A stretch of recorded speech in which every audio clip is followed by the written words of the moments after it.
لیکن آپ ان میں سے کسی کی طرف کھانا تو درکنار نظر اٹھا کر بھی نہیں دیکھتے. یہ کیوں ایسا کرتے ہیں آپ، جبکہ آپ کھانے پر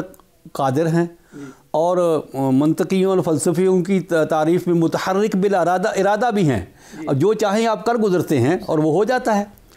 یہ اللہ کی جو کن فیکون کی صفت ہے اس کا ایک مظہر ہے انسان. لیکن انسان وہاں کچھ نہیں کھاتا کیونکہ وہ روزے سے ہے،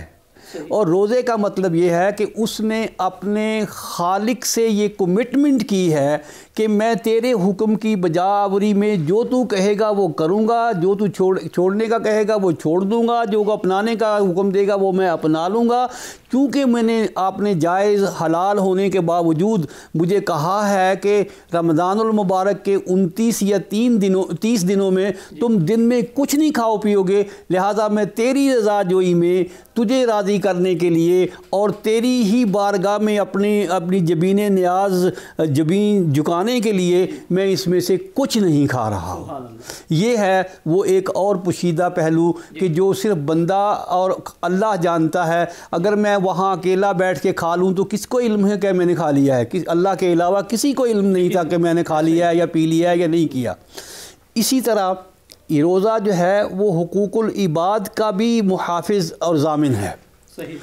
حقوق العباد میں سب سے پہلے ہم بات کریں گے بھوک اور پیاس کی. انسان کے لیے جس طرح زندہ رہنے کے لیے ہوا کی ضرورت ہے، غالباً دوسرا درجہ پانی کو حاصل ہے، کیونکہ قرآن نے کہا ہے وَجَعَلْنَا مِنَ الْمَاءِ كُلَّ شَيْءٍ حَيٍّ. یہ ایک سے زیادہ مرتبہ قرآن نے یہ فلسفہ بیان کیا ہے، یہ حقیقت بیان کی ہے کہ انسان اس کائنات، اس روئے زمین پر جو زندگی ہے وہ پانی کی محتاج ہے. اس میں ایک دلچسپ حقیقت یہ بھی ہے کہ جو ہوا ہے وہ پانی سے زیادہ ضروری ہے، لیکن وہ صرف جاندار چیزوں کے لیے، جبکہ پانی جاندار، غیر جاندار، جمادات، نباتات اور انسان اور حیوان سب کے لیے ضروری ہے. تو اس لیے پانی پینا انتہائی ضروری ہے. جب ہم پانی نہیں پیتے ہیں روزے کے درمیان تو ہمیں اللہ کی توفیق سے یہ سبق ملتا ہے روزے سے کہ جن لوگوں کو پانی زندگی میں میسر نہیں ہوتا، یا ان کی ضرورت سے کم پانی انہیں ملتا ہے، یا انہیں صحت مند پانی نہیں ملتا ہے، ان کی زندگی میں کیا کمیاں پیدا ہوتی ہیں اور کیا مشکلات ہوتی ہیں ان کی زندگی میں ہوتی ہیں، اور ان کی صحت پہ کیا مضر اثرات مرتب ہوتے ہیں. ہم اس کو جانچیں. تو جب ہم پانی نہیں پیتے ہیں تو ظاہر ہے ہمیں پیاس بھی لگتی ہے، ہمارے ہونٹ بھی خشک ہوتے ہیں، بعض اوقات ہونٹوں پر پیپڑیاں بھی جم جاتی ہیں، اور پانی کی ضرورت کے لیے ہم بے چین اور نڈھال ہوتے ہیں. تو یہ وہ لمحہ ہوتا ہے جب اللہ تعالیٰ ہمیں یہ سکھا رہا ہوتا ہے، روزے کے ذریعے سے ہمیں یہ بتا رہا ہوتا ہے کہ جن لوگوں کو پانی میسر نہیں ہے وہ اس مشکل میں مبتلا ہیں، لہٰذا جن لوگوں کو پانی ضروری، ان کے پاس زیادہ ہے ضرورت سے، وہ ان کو پانی فراہم کرے. بہت خوبصورت. اسی طرح جب ہم کھانا نہیں کھا رہے ہوتے، یعنی ایک جو زیادہ سے زیادہ لمبے سے لمبا روزہ ہمارے اس خطے میں 16 گھنٹے کے قریب ہوتا ہے. جب ہم 24 گھنٹوں میں سے 16 گھنٹے کھانا نہیں کھاتے ہیں تو یقیناً ہمیں بھوک بھی لگتی ہے، جسم بھی نڈھال ہوتا ہے، اور جسم جو ہے وہ مادی چیزوں کی، ٹھوس چیزوں کا مطالبہ بھی کرتا ہے. لیکن ہم اس ساری بھوک کی کیفیت سے یہ محسوس کر رہے ہوتے ہیں کہ دنیا میں بے شمار انسان ایسے ہیں جو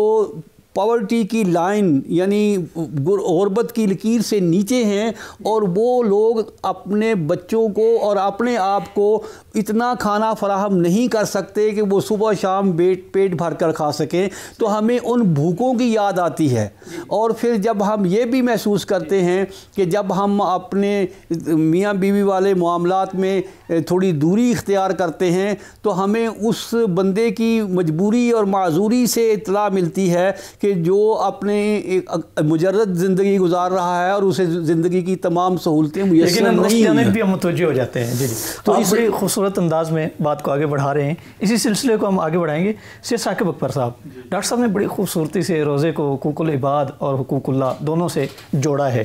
اچھا، میں یہاں پہ آپ سے خصوصی پیغام بھی لینا چاہوں گا کہ یہ جو پیاس کی بات انہوں نے کی ہے، کہ ہم روزہ جب رکھتے ہیں تو ہمیں پیاس کا احساس ہوتا ہے. پاکستان کی اگر میں بات کروں تو کہا یہ جاتا ہے کہ ایک بڑی آبادی ہے,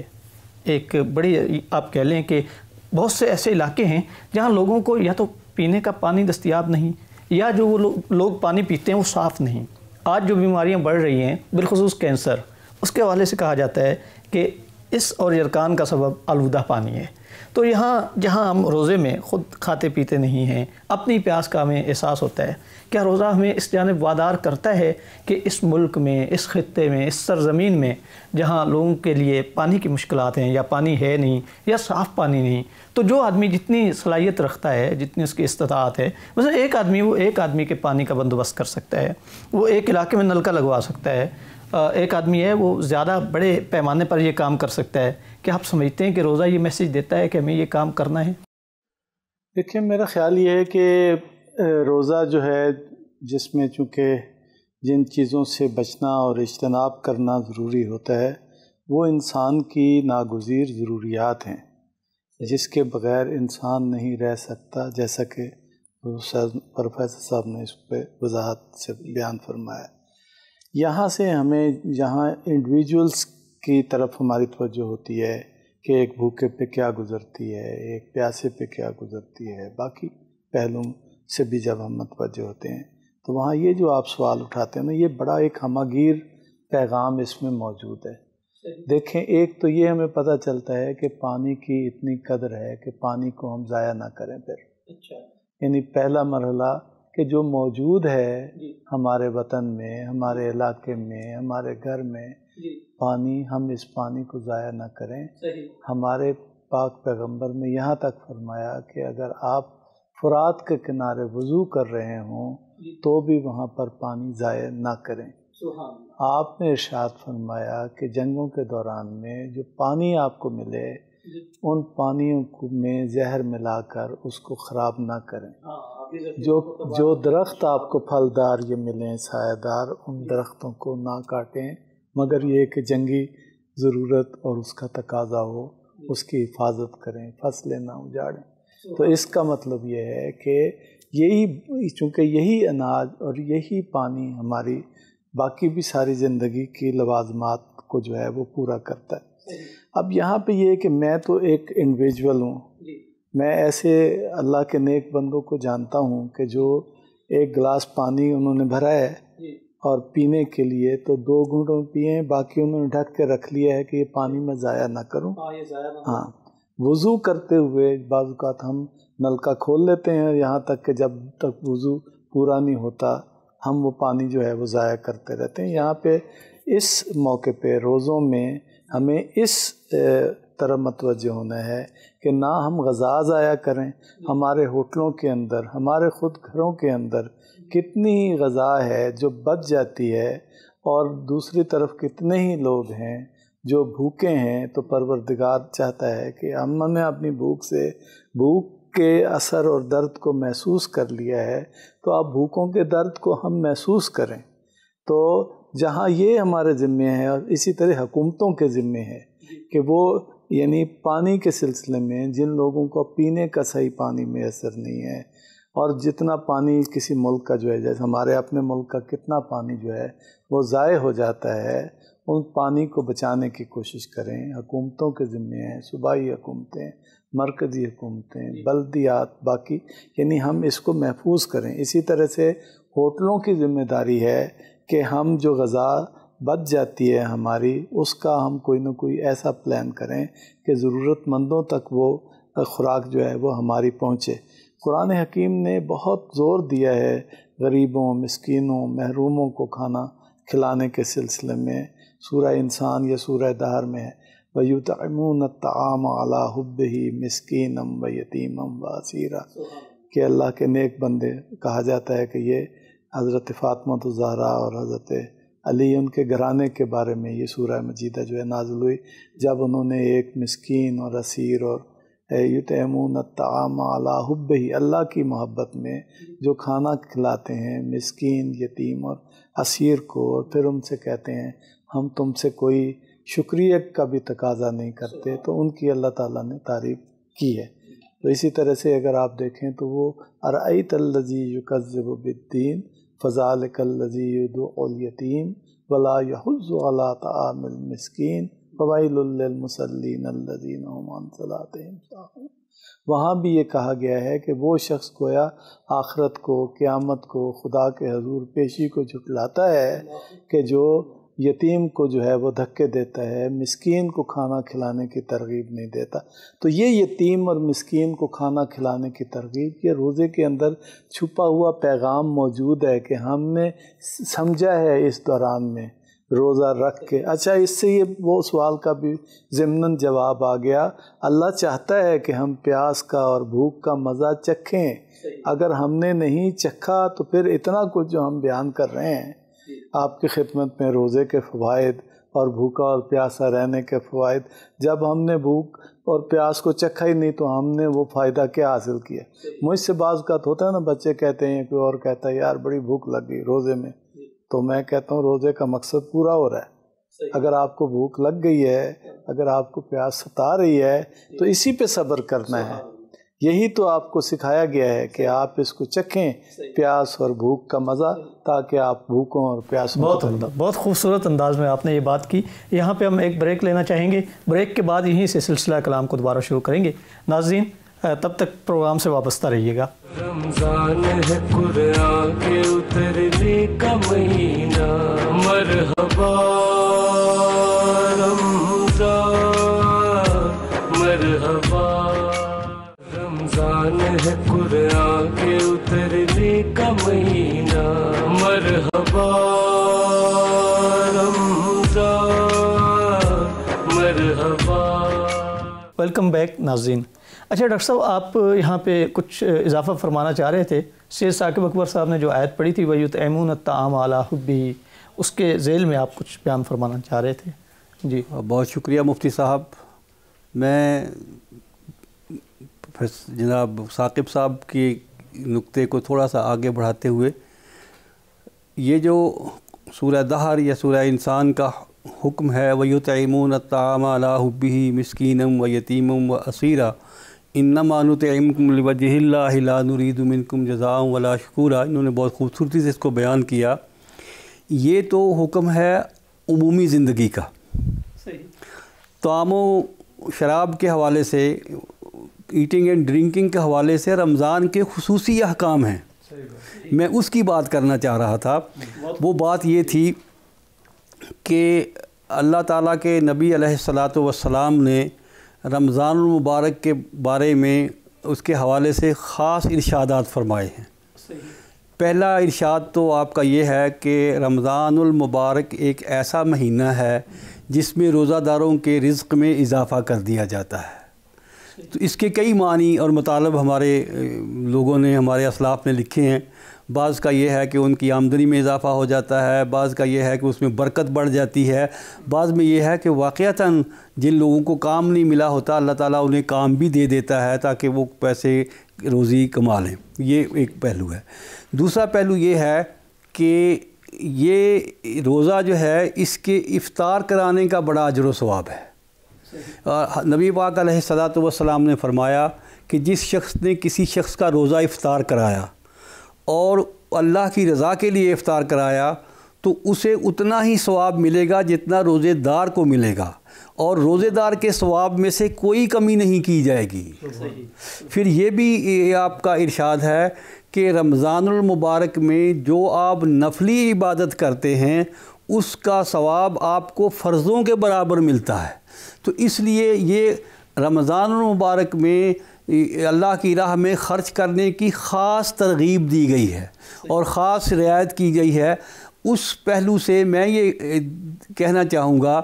کہ ہماری اس کائنات میں جب انسان بستا ہے، جہاں کہا جاتا ہے کہ اس وقت 6 ارب کے قریب سانس لینے والے انسان بستے ہیں،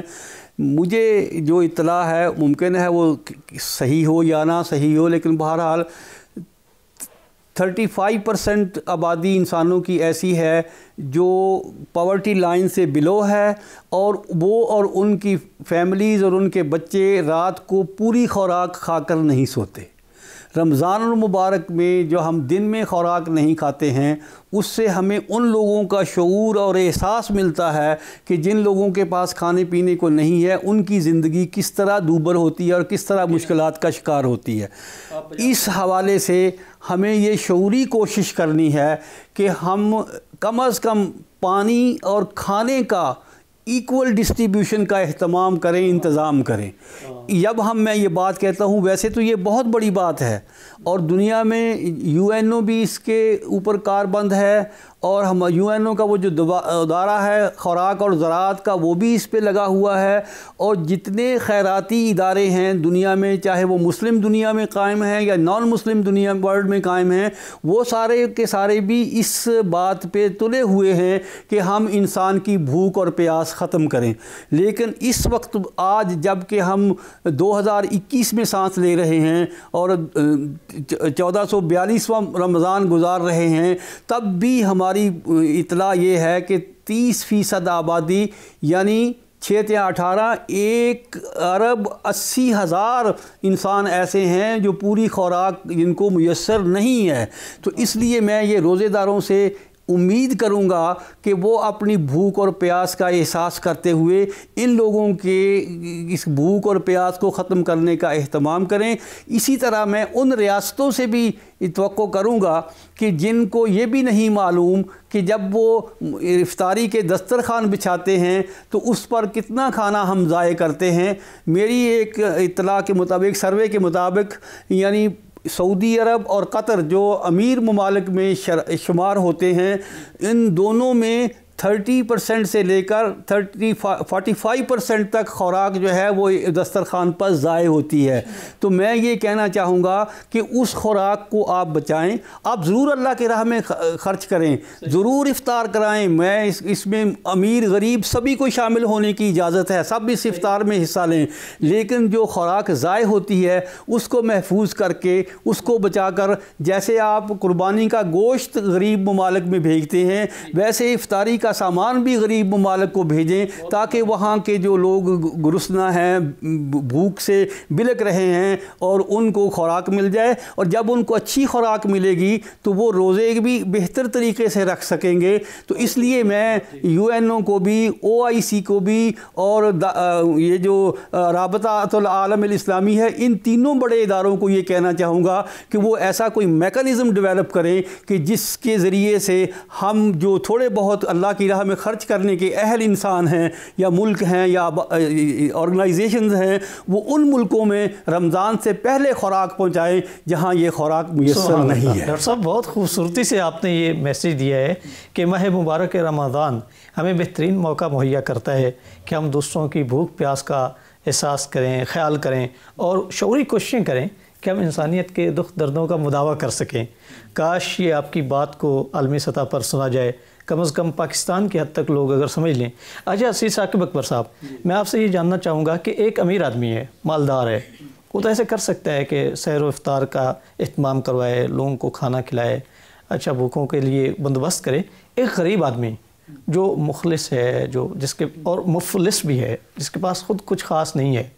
کیا وہ بھی اس کا حصہ بن سکتا ہے؟ وہ لوگوں کی دلجوئی کیسے کر سکتا ہے؟ وہ کیسے کھلا پلا سکتا ہے دوسروں کو؟ کیا وہ اس اجر سے محروم رہے گا جو آپ نے بیان کیا کہ اس ماہ مبارک میں دوسروں کو کھانا کھلانے کا بڑا ثواب ہے؟ سوال ہے، میں آپ سے عرض کروں کہ نبی پاک سے بھی یہ سوال کیا گیا تھا جب آپ نے فرمایا نا کہ افطاری کا اتنا ثواب ہے کہ جو کسی نے روزہ رکھا ہوا ہے تو افطار کروانے والا اس کو اتنا ہی ثواب اس کو بھی ملے گا اور اس کا بھی کم نہیں ہوگا۔ تو کسی نے یہ سوال کیا آپ سے، صحابی نے، کہ یا رسول اللہ جن کے پاس مال و دولت نہیں ہے تو وہ کیسے اس ثواب کو حاصل کر سکتے ہیں؟ تو آپ نے فرمایا چاہے کھجور کے ایک دانے سے،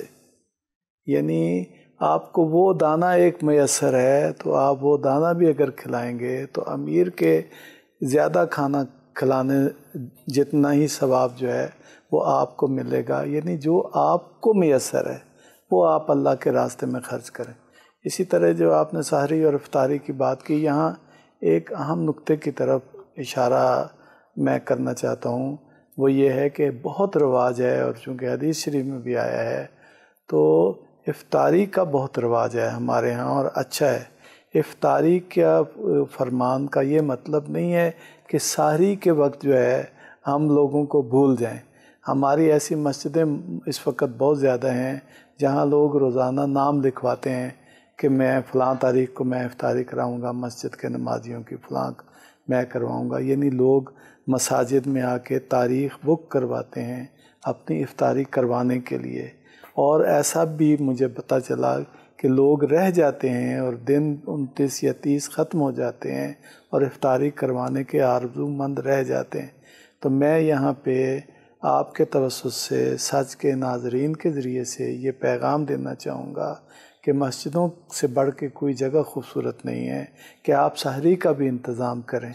بعض ایام یا راتیں ایسی ضرور آتی ہیں جن میں جیسے لیلہ قدر ہیں یا اور ایسی راتیں کہ جس میں مساجد میں نے دیکھا ہے کہ سحری کا انتظام کیا جاتا ہے۔ اگر یہ عمومی رواج ہو جائے اور حکومت نے بھی جو اس وقت ادارے بنائے ہیں ان میں بھی ہو جائے، یا نجی سطح پہ جو ادارے ایسے ہیں کہ سحری کا بھی اگر ہم انتظام کر سکیں تو یہ اور بھی اچھا ہے، تاکہ لوگ سحری کا ثواب بھی حاصل کریں اور سحری کا کھانا بھی جو ہے وہ لوگوں کو بہت عمدہ میسر آ سکے۔ بہت خوبصورت میسج، ایک عمومی جو ہے وہ سب لوگوں کے لیے ہم اس کا اہتمام کریں۔ اچھا سید صاحب، میں آپ کی اجازت سے اس میں ایک اپنا ایک نئی چیز پاکستان میں متعارف پہلے سے تھی لیکن اب وہ ایک فارمل وے میں متعارف ہو گئی ہے۔ ایک تو ہمارے وزیر اعظم نے اور ہماری حکومت نے پناہ گاہیں قائم کی ہیں جہاں ان لوگوں کو زندگی کی سہولتیں فراہم کی جاتی ہیں جو اس کے پہلے سے جنہیں میسر نہیں ہیں۔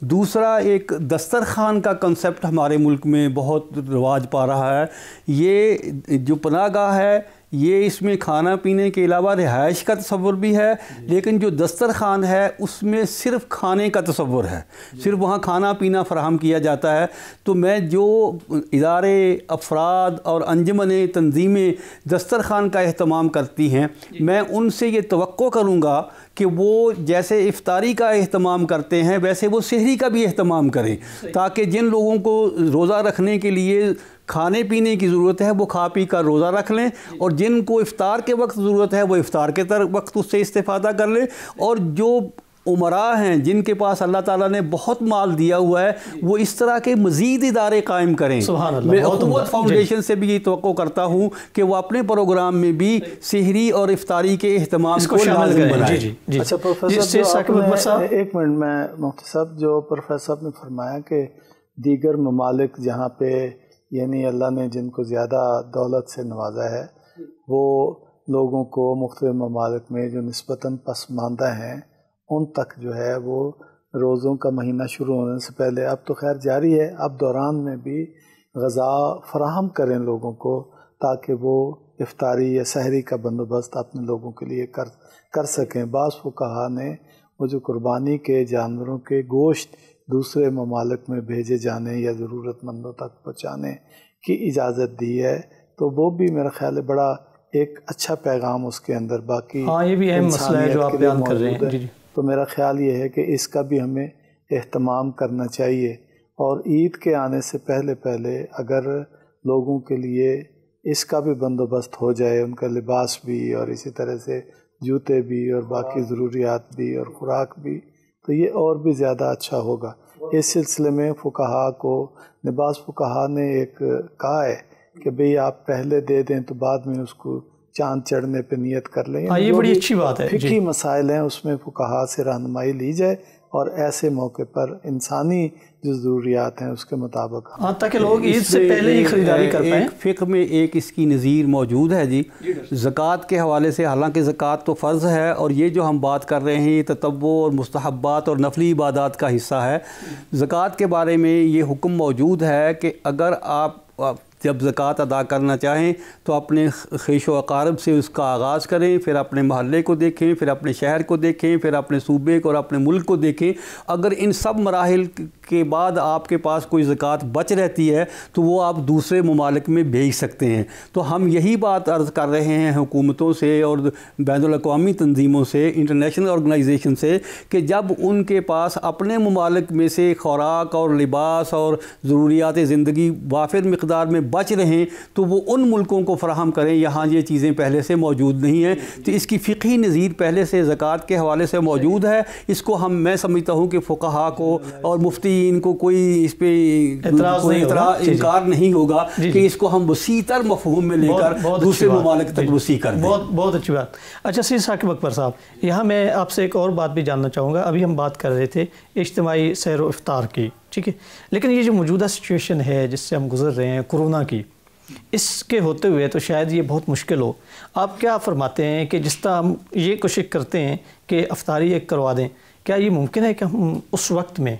افطاری سے پہلے، سحری سے پہلے لوگوں کے گھروں میں یہ سامان پہنچانا شروع کریں؟ مثلا ایک دن میں یہ کروں کہ اپنے پڑوس میں چند لوگوں کو جن کی میں چاہ رہا تھا کہ ایک ہی دسترخوان پہ افطاری کرواؤں یا سحری کرواؤں، ہم ان کے گھروں میں یہ سامان بھیج دیں تاکہ خود بھی کورونا سے محفوظ رہیں اور ہم دوسروں کو بھی بچائیں۔ آپ کیا فرماتے ہیں؟ دیکھیں مفتی صاحب، پہلے بھی جب یہ کورونا کا آغاز ہوا تو ہم نے پاکستان میں دیکھا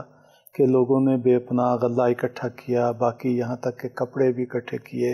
اور ضرورت مندوں تک وہ پہنچایا، اور یہ بڑی یعنی پورے ملک گیر ایک سلسلہ جو ہے قربانی کا، اظہار کا جذبہ ہم نے دیکھا۔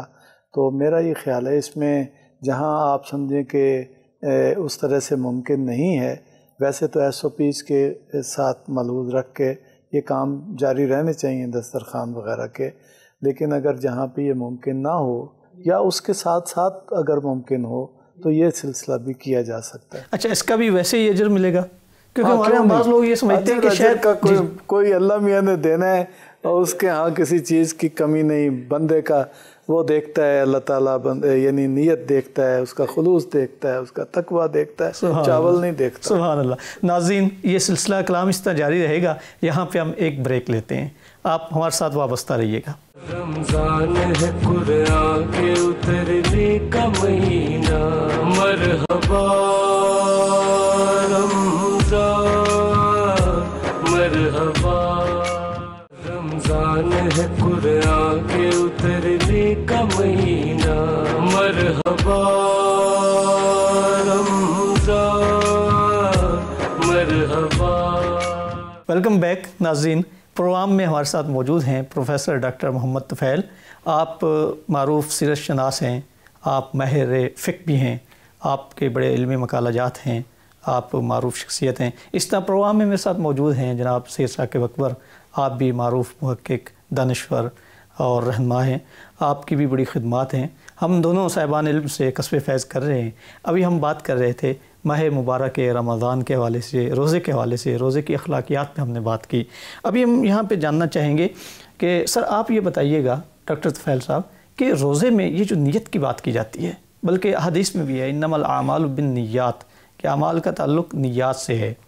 اچھا، یہ کیا روزے کی کوئی خاص نیت ہوتی ہے؟ مثلا ماہ مبارک رمضان میں روزے رکھنا ہے تو جب ہم سحری کا وقت ہو جاتا ہے تو باقاعدہ کوئی الفاظ ہوتے ہیں نیت کے، یا آپ کیا فرماتے ہیں یہ تہیہ کرنا ہے کہ میں روزہ رکھنا چاہتا ہوں؟ میرا یہ خیال ہے کہ میں ان پہلوؤں پہ بھی آپ سے آپ کی رائے لے لوں کہ ناظرین کے لیے یہ بڑی آسانی ہو جائے گی کہ نیت سے کیا مراد ہے اور نیت کیسے کی جاتی ہے؟ عربی میں ہوگی، اپنی لوکل زبان میں ہوگی، یا یہ دل سے ارادہ کرنا ہے؟ کیا فرماتے ہیں آپ؟ بہت ہی اچھا سوال ہے، اور یہ عملی اور پریکٹیکل ایک ہماری زندگی کا ایک حصہ ہے۔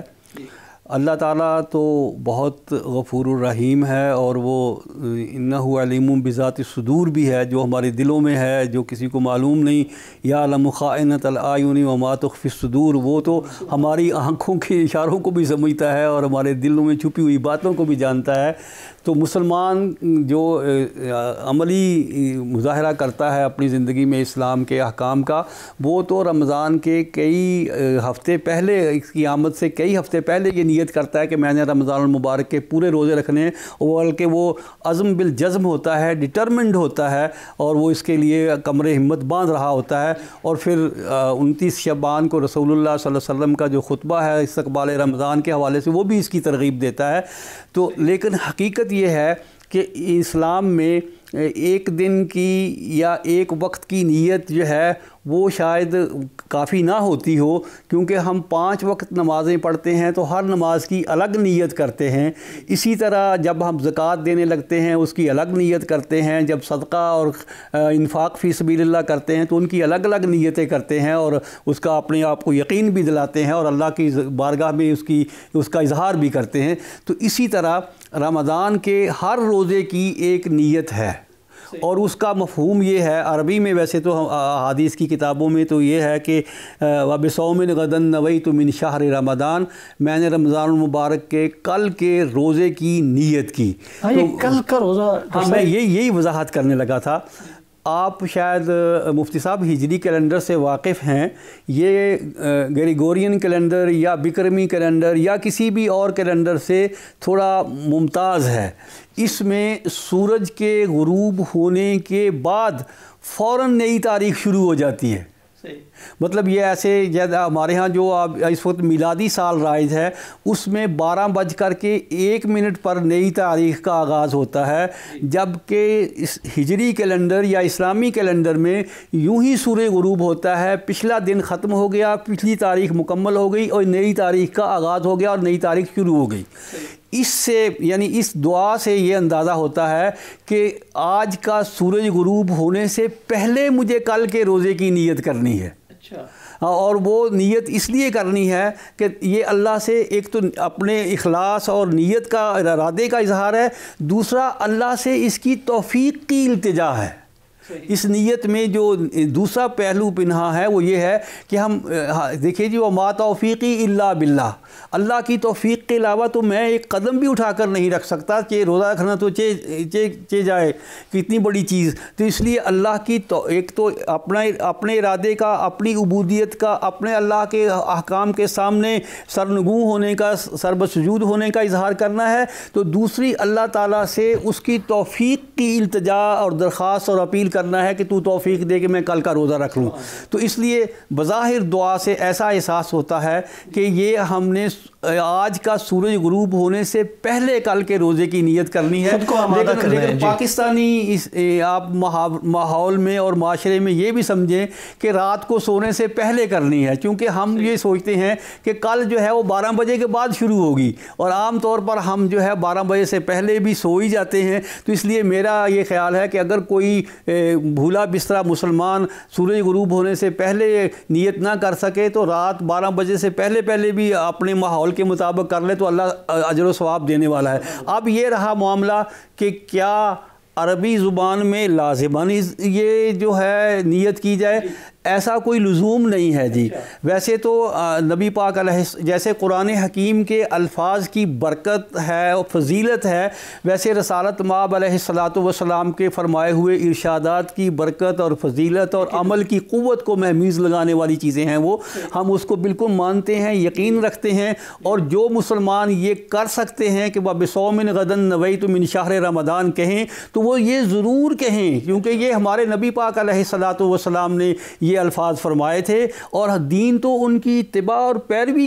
کا انعام ہے۔ تو جو آپ نے کیا وہی ہم کریں گے تو وہی ہم اجر و ثواب پائیں گے جو انہوں نے ہمیں بتا رکھا ہے۔ لیکن اگر کوئی مسلمان جس کو عربی زبان بولنے میں تھوڑی مشکل ہے، یا اس نے ابھی یاد نہیں کیا ہوا، یا اس کو کسی نے اس کو تک یہ تعلیم ہی ابھی نہیں پہنچائی کہ وَبِصَوْمٍ غَدًا نَوَيْتُ مِنْ شَهْرِ رمضان پڑھتے ہیں، تو وہ اگر اپنی زبان میں بھی نیت کر لے گا تو روزے کی نیت بھی ہوگی، اجر و ثواب بھی ملے گا، اور اللہ تعالیٰ کی رضا جو بھی حاصل ہوگی۔ ایک بات اور میں یہاں یہ کہنا چاہتا ہوں، اور وہ یہ ہے کہ ہماری جو مساجد اور دینی ادارے فعال ہیں ان کی فعالیت کو ہم سلام کرتے ہیں، سیلوٹ کرتے ہیں، وہ دین کی خدمت کر رہے ہیں، وہ اتنا بڑا ان کی خدمت کا ایک حصہ ہے کہ جس کا کوئی بدل نہیں ہے دنیا بھر میں۔ لیکن میں ان سے یہ بھی التجا کرنا چاہوں گا بڑے ادب و احترام سے کہ وہ رمضان المبارک کے آغاز سے پہلے 15 دن یا 2 ہفتے یا جتنے بھی ان کے لیے ممکن ہو وہ رمضان کا ایک ریفریشر کورس کروایا کریں عام انسانوں کو، اور اس میں ان کو روزہ رکھنے کا، روزے کے دوران جن چیزوں سے بچنا ہے ان کا، اور جن چیزوں کا اہتمام کرنا ہے ان کی تربیت دیا کریں، اور ان کی تربیت سے پھر روزہ رکھنے کا طریقہ، روزہ افطار کرنے کا طریقہ، روزے کے دوران دوسرے مسلمانوں سے برتاؤ کرنے کا، سلوک کرنے کا طریقہ، یہ ساری چیزیں سکھائیں۔ اور یہی میں امید کروں گا میڈیا سے بھی کہ وہ بھی اس طرح کے کورسوں کا اہتمام کریں، تاکہ اب تو میڈیا ہمارا جو ہے جی وہ پہلے کہتے تھے کہ چوتھا یا 5واں ستون ہے، اب مجھے یہ پہلا ستون لگتا ہے انسانی معاشرے کا اور اسلامی معاشرے کا، تو اس لیے میں میڈیا سے بھی یہ اپیل بھی کروں گا اور امید بھی کروں گا کہ وہ بھی اس طرح کے ریفریشر کورسز کا اہتمام کریں۔ بہت عمدہ۔ اچھا آغا صاحب، یہاں سے یہ جو ڈاکٹر صاحب نے بات بیان کی ہے، ایک فقہی تناظر میں انہوں نے مسئلے کو بڑی خوبصورتی سے بیان کر دیا ہے۔ اچھا میں آپ کا انپٹ بھی لینا چاہوں گا۔ آپ یہ بتائیے کہ عام طور پہ جو میں نے دیکھا، مثلا مجھ سے بھی لوگ پوچھتے ہیں، کہ سادہ مسلمان پوچھتے ہیں، پڑھے لکھے لوگ بھی پوچھتے ہیں کہ ہم نے جی نفل نماز پڑھنا ہے، اس کی نیت کیا کرنا ہوگی؟ اچھا ہم نے یہ کام کرنا ہے، لوگ کہتے ہیں غسل کرنا ہے، اس کی نیت کیا ہوگی؟ تو یہ جو ابھی روزے کی بات بھی ہو رہی ہے کہ روزے کی نیت، اچھا اس پہ ایک اور بھی ایشو ہے۔ بعض لوگ یہ کہتے ہیں کہ یہ جو دعا ہے یہ فلاں کتاب سے بسند صحیح ثابت نہیں ہے، اس پہ بڑی بحث ہے، نیت کیسے کرنا ہے۔ آپ یہ بتائیے کہ ان نیات کا فلسفہ کیا ہے، ان کا مقصد کیا ہے؟ اگر ہم ایک جنرل بات کریں یہاں کہ عمومی ان کا ہدف کیا ہے، مثلا اس نیت سے کیا مراد ہے اور ان کی کیا اہمیت ہے؟ مفتی صاحب قبلہ، ایک میں بات آپ کے اس سوال کے جواب سے پہلے میں یہ بھی آپ کے ناظرین کی خدمت میں عرض کرنا چاہوں گا کہ بعض اوقات ہم کہتے ہیں بھی آپ نے روزہ رکھا ہے، تو آگے سے جواب دیا جاتا ہے جی میری آنکھیں نہیں کھلی تھی۔ اچھا، یہ بڑا عجیب جواب ہے۔ ہاں یہ بھی اہم آپ سے یہ نہیں کہا گیا کہ آپ کھانا ضرور کھائیں، یعنی سحری کھانا آپ پر فرض یا واجب نہیں ہے، روزہ رکھنا فرض ہے آپ پر۔ یعنی اگر آپ سحری نہیں کھا سکے تو بھی روزہ فرض ہے، اس کو آپ ترک نہیں کر سکتے سوائے ان شرائط کے ساتھ جو خود شریعت نے، قرآن حکیم نے بیان کر دی ہیں۔ لہٰذا یہ کوئی عذر نہیں ہے کہ جی میری آنکھ نہیں کھلی، میں سحری نہیں کھا سکا۔ سحری کھائی ہے یہ نہیں کھائی، آپ سے کہا گیا ہے کہ وہ سفید دھاری جو صبح فجر کے وقت نمودار ہوتی ہے اس سے پہلے تک کھا سکتے ہیں، یہ نہیں کہا گیا کہ عین اس وقت تک کھاتے رہیں۔ یہ بڑی اہم نقطہ ہے، ہمارے ہاں ایک غلط فہمی جو ہے وہ پائی جاتی ہے کہ اس کا تعلق سحری سے ہی جوڑا جاتا ہے کہ سحری کی ہے تو روزہ رکھیں، سحری نہیں کی تو روزہ نہیں رکھیں۔ میرا خیال ہے کہ کلی طور پہ میں پروفیسر صاحب کے فرمودات کی میں تائید کرتا ہوں کہ یہ جو کلمات معصور ہیں یعنی اور منقول ہیں یا مروی ہیں حضرت صلی اللہ علیہ وآلہ وسلم سے، ان کی برکت سے بالکل انکار نہیں کیا جا سکتا، لیکن نیت کا تعلق آپ کے قلب سے ہے، آپ کے ارادے سے ہے، نیت کا تعلق الفاظ سے نہیں ہے۔ اگر آپ نے الفاظ ادا بھی کر دیے اور آپ کا قلب اور ارادہ اس میں شامل نہیں ہے تو یہ الفاظ کا ادا کرنا کفایت نہیں کرتا۔ اصل مسئلہ آپ کا دل کے ساتھ، ارادے کے ساتھ اس کو اختیار کرنا یا کسی کام کا جو ہے وہ انجام دینا ہے۔ دوسری بات یہ ہے کہ یہ جو منقول الفاظ ہیں وَبِصَوْمٍ غَدٍ نَوَيْتُ مِنْ شَهْرِ رمضان، کہ میں شہر رمضان کے کل کے روزے کی نیت کرتا ہوں، یا روزہ کھولتے وقت جو الفاظ ہیں، چونکہ نبی پاک کا پیچھے اس کے ساتھ تصور آ جاتا ہے تو معنویت پیدا ہو جاتی ہے، روحانی تقویت پیدا ہو جاتی ہے، اور خاص طور پہ جو روزہ کھولنے کے لیے الفاظ ہیں کہ میں نے اللہ کے لیے روزہ رکھا ہے، اور یعنی اس میں جو پروردگار کی طرف انسان کا جو رجحان ہے، جو توجہ اللہ ہے انسان کی، یہ ان الفاظ کے ساتھ زیادہ نمایاں ہو جاتی ہے، زیادہ پختہ ہو جاتی ہے۔ اور چونکہ قرآن میں دیکھیں یہ جو آیت شروع ہوتی ہے نا، یا ایھا الذین آمنوا کتب علیکم الصیام، یہ جو یا ایھا الذین آمنوا ہے نا، یہ بہت اہمیت رکھتا ہے۔ میں آپ سے ویسے بیٹے کو بلانا ہو تو میں اس کا نام مرتضیٰ بات سنو، جی اسے میں کہہ سکتا ہوں بیٹا بات سنو، یا میں اسے کہتا ہوں پیارے بیٹے میری بات سنو، کتنا شیریں ہو جاتا ہے۔ یعنی جب ایک میں احساس کرتا ہوں کہ میرے اللہ نے مجھے مومن کہہ کے ایمان والا کہہ کے جو ہے وہ خطاب کیا ہے، تو میری ایک روح اس کے ساتھ کیسے ایک خدا کی طرف میری محبت جو ہے اس کو ابھارتا ہے اللہ تعالیٰ، یا ایھا الذین آمنوا کہہ کے۔ اسی طرح سے روزہ رکھنے کی نیت ان الفاظ سے کرنا جو حضرت سے ہم تک پہنچے ہیں، یا انہی الفاظ کے ساتھ ہمارا کھولنا، یہ ایمان کی وہی تکمیل و تتمیم کی ایک طرح سے علامت ہے۔ میرا خیال ہے اس پہ ہمیں باقی رہنا چاہیے۔ جو مناجات، جو دعائیں، جو طریقے، جو یہ چیزیں آداب منقول ہیں اور معصور ہیں، یہ ہمارے لیے ہمیں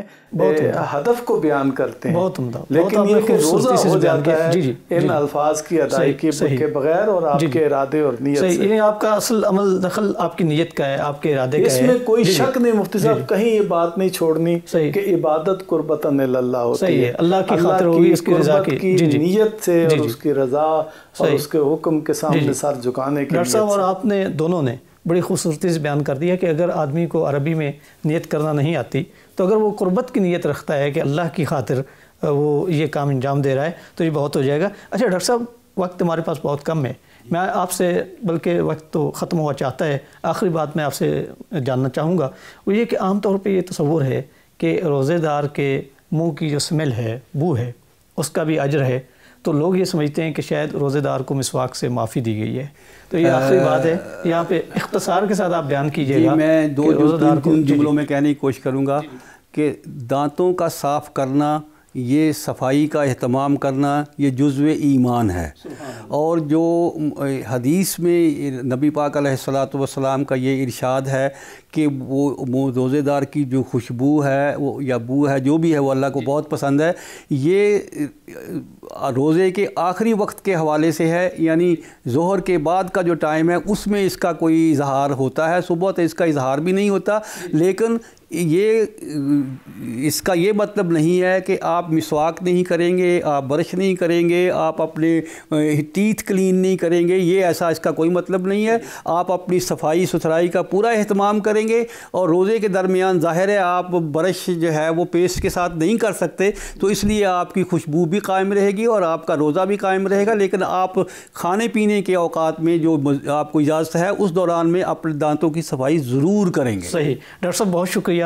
سید ثاقب اکبر صاحب، آپ کا بہت شکریہ، آپ دونوں صاحبان نے بڑی خوبصورتی سے اور یقیناً نئے نئے نکات پیش کیے ہیں جن سے ہمارے علم میں اضافہ ہوا ہے۔ میں امید کرتا ہوں کہ ناظرین نے بھرپور استفادہ کیا ہوگا۔ ناظرین، ہمارے پروگرام قرآن آئین زندگی کا وقت ختم ہوا چاہتا ہے، آئندہ دوبارہ اسی پروگرام کے ساتھ آپ کی خدمت میں حاضر ہوں گے، تب تک کے لیے اپنے میزبان امجد عباس کو اجازت دیجیے۔ اللہ حافظ۔ رمضان ہے قرآن کے اترنے کا مہینہ،